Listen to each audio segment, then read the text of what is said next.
അമേരിക്കയിലെ ക്യാമ്പസ് രാഷ്ട്രീയത്തിന്റെ റോക്ക് സ്റ്റാറായി തിളങ്ങി നിൽക്കുകയായിരുന്നു 31 വയസ്സുള്ള യുവ അമേരിക്കൻ വലതുപക്ഷ രാഷ്ട്രീയ പ്രവർത്തകനും എഴുത്തുകാരനും മാധ്യമപ്രവർത്തകനുമായിരുന്ന ചാർലി കിർക്കിനെ അക്രമികൾ വെടിവെച്ച് കൊലപ്പെടുത്തിയത്.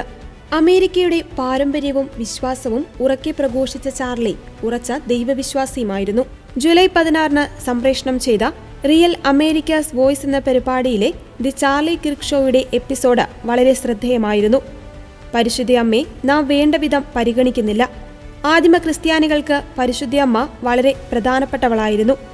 അമേരിക്കയിലെ വിഷലിപ്തമായ ടോക്സിക് ഫെമിനിസത്തിന്റെ പരിഹാരം പരിശുദ്ധ അമ്മയാണ്. ഭക്തിയിലും വിശ്വാസത്തിലും ശാന്തതയിലും വളരാൻ മരിയ ഭക്തി പ്രോത്സാഹിപ്പിക്കണം. പരിശുദ്ധ അമ്മയെ നാം മാതൃകയാക്കണമെന്ന് ചാൾസ് കിർക്ക് ഉറക്കെ പ്രഖ്യാപിച്ചിട്ടുണ്ട്.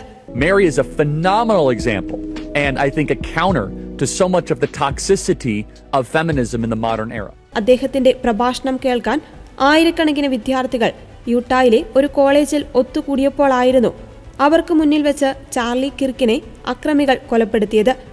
2028 അമേരിക്കയുടെ പ്രസിഡന്റ് സ്ഥാനത്തേക്ക് മത്സരിക്കുവാൻ സാധ്യതയുള്ളവരിൽ ഒരാളായിരുന്നു ശക്തനും ലക്ഷക്കണക്കിന് ഫോളോവേഴ്സുമുള്ള ചാർലി കിർക്ക്. ചാർലിക്ക് വിമർശകരിൽ നിന്ന് ഭീഷണിയുണ്ടെന്ന് ചാർലി മുമ്പ് പറഞ്ഞിട്ടുണ്ട്. കുടിയേറ്റവും ഇടത് ലിബറൽ ചിന്താഗതികളും ശക്തി പ്രാപിച്ചുകൊണ്ടിരിക്കുന്ന അമേരിക്കയിൽ പാരമ്പര്യങ്ങളിലേക്ക് തിരിച്ചു നടക്കുവാൻ പഠിപ്പിച്ച യുവാവ് കൂടിയായിരുന്നു ചാർലി കിർക്ക്. അദ്ദേഹത്തിന്റെ പ്രസംഗങ്ങൾ സ്വാധീനിച്ചത് ആയിരങ്ങളെയാണ്. ഡൊണാൾഡ് ട്രംപിന്റെ തിരഞ്ഞെടുപ്പ് പ്രചാരണത്തിൽ യുവാക്കളെ ട്രംപിന്റെ ആശയത്തിലേക്ക് എത്തിക്കുവാൻ പ്രേരിപ്പിച്ചതും ചാർലി കിർക്കിന്റെ പ്രവർത്തനങ്ങളായിരുന്നു. അദ്ദേഹത്തിന്റെ വേർപാടിൽ ഡൊണാൾഡ് ട്രംപും അനുശോചനം അറിയിച്ചിട്ടുണ്ട്. അതേസമയം അമേരിക്കയിൽ വർദ്ധിച്ചുവരുന്ന അക്രമ രാഷ്ട്രീയത്തിന്റെ നേർചിത്രം കൂടിയാണ് കിർക്കിന്റെ കൊലപാതകവും. ഇതിനു മുമ്പ് പ്രസിഡന്റ് ഡൊണാൾഡ് ട്രംപിന് നേരെ 2 തവണ വധശ്രമം നടന്നിരുന്നു. 2018 ഒരു സർവേ അനുസരിച്ച് അമേരിക്കയിൽ 100 പേരിൽ 120 തോക്കുകൾ റിപ്പോർട്ട് ചെയ്തിട്ടുണ്ട്.